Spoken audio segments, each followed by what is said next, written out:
There are hedge fund managers making $1 million an hour. You know, it's crazy, right? It's money everywhere. It's money in everything. I want to help you. Start your business today.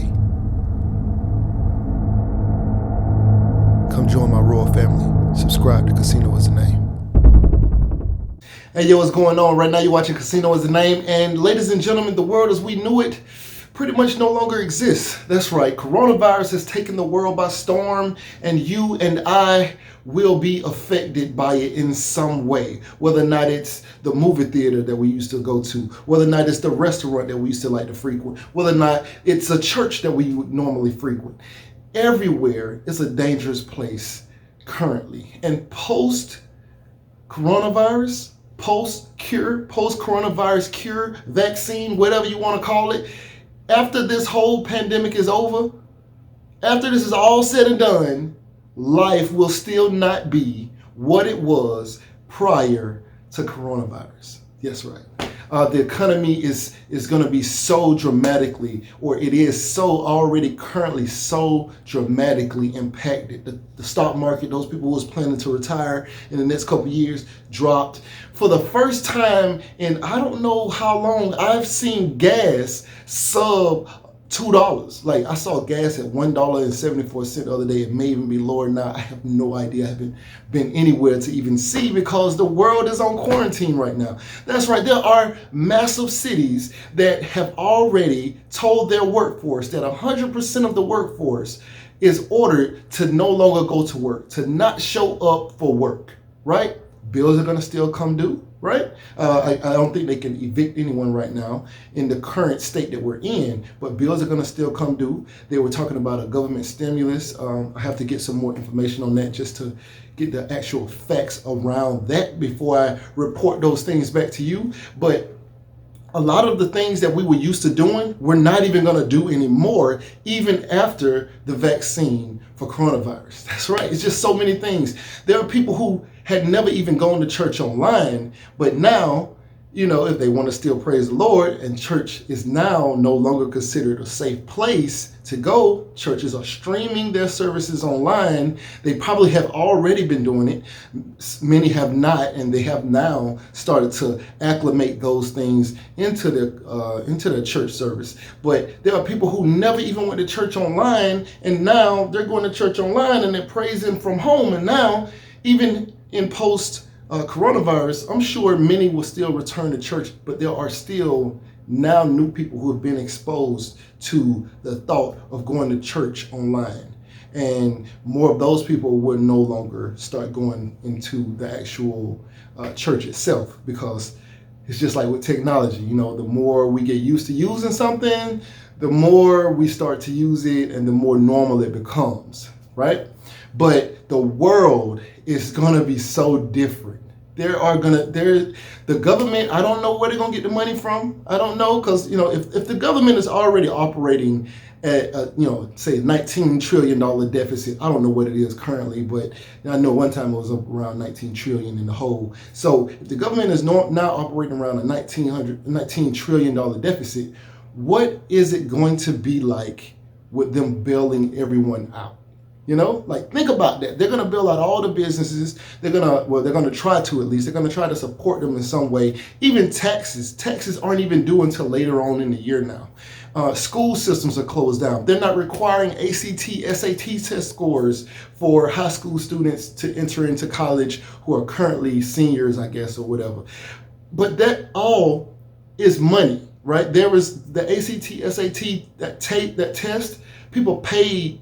Seniors all over the United States, all over the world, paid to take these tests, right? So that money is going to be gone. This no longer even required, right?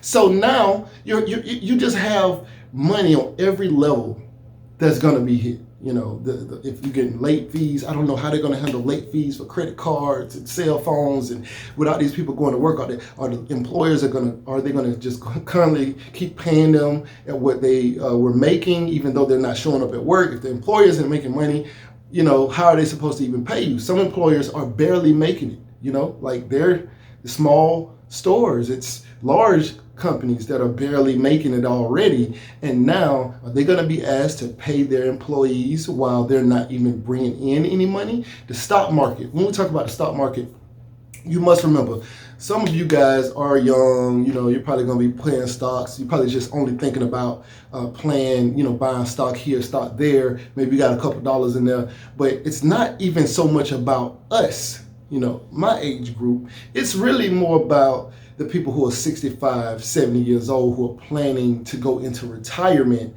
and now they can't retire because there's not enough money to sustain them in retirement if they took an annuity right now, So it's things like that. And I'm talking about like 401ks and things like that.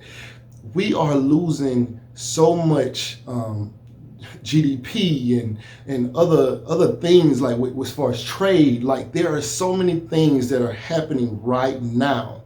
It is crazy. And I just want you to know that the other side of this, there will be way more opportunities coming out of this post-pandemic to make way more money than you ever thought you could have made.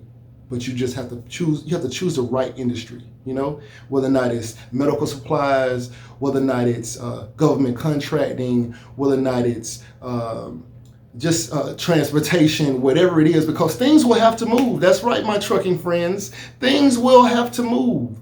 Yeah. I was already, and someone asked me, should they buy index funds and things like that, or should they buy more stocks now that they're cheaper and things like that? Stocks are cheaper. Companies will rebound, especially the large guys. They will rebound. It may take a while, but they'll be back, and it's the thing is, for me, I had already saw a lot of this stuff coming. I thought things was just way too inflated. I think that people who had large sums of money were buying stocks just for tax purposes almost, right? They would just put the money in put the money in stocks to protect it against being taxed. And I thought that a lot of these stocks were inflated. Like there wasn't an actual, the companies may not even, like the dividends aren't even worth it, right? Like imagine if you spent $100 and you got a 33 cent per share, like you had a $100 share and you would get a dividend of 33 cents. Do you know how long it takes for 33 cents to equal up to $100 and you getting 33 cents every quarter? Think about that. Like it's gonna take a very long time for you to even recoup what you spent. Or you could have took $100, paid $100 for some t-shirts, pressed them up, you got a dozen, 2 dozen t-shirts, pressed them up, and you sold them for $20 a piece. And say you sold 10 shirts for $20 a piece, think about that. That's, you'll make more money off top, right? Like just initially, you don't even have to go buy stocks. And if at the end of the day, it's about investing and buying and making more money, then in my opinion, it made more sense for me to like either start a business or to invest in a product to sell or something like that. And so when people are so focused on the stocks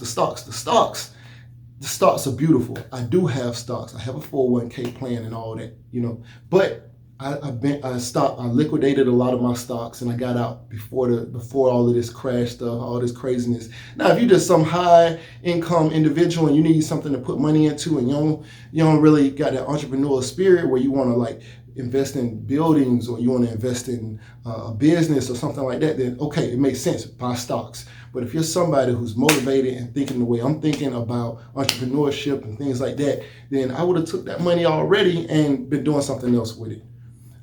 Anyway, right now you're watching Casino as a Name. If you find any value in this video, like, comment, subscribe. Shawty, feel me? We out. Beat me up, Scotty. Me and her together, we just count it up. Money on my mind, I can't get enough. Don't play with my money, you don't want no beef. Cause I come from the bottom, I come from the street. When she first saw me, she said, who is that? When a man saw me, he called me a threat. I'm the one that really live with a rap. They ain't never did it, they ain't really trap.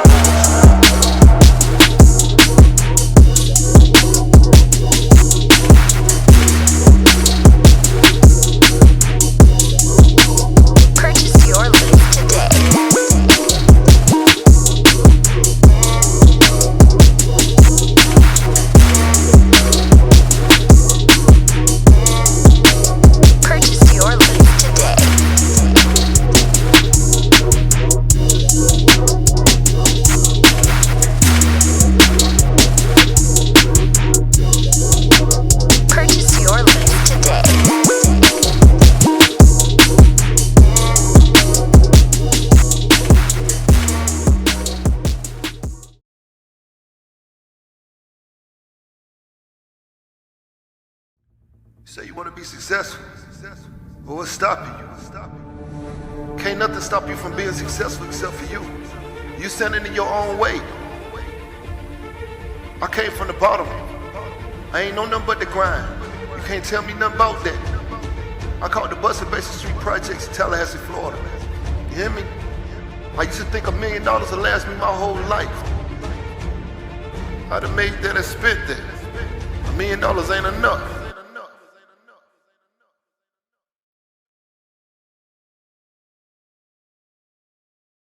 There are hedge fund managers making $1 million an hour. You know, it's crazy, right? It's money everywhere. It's money in everything. I want to help you. Start your business today. Come join my royal family. Subscribe to Casino is the name.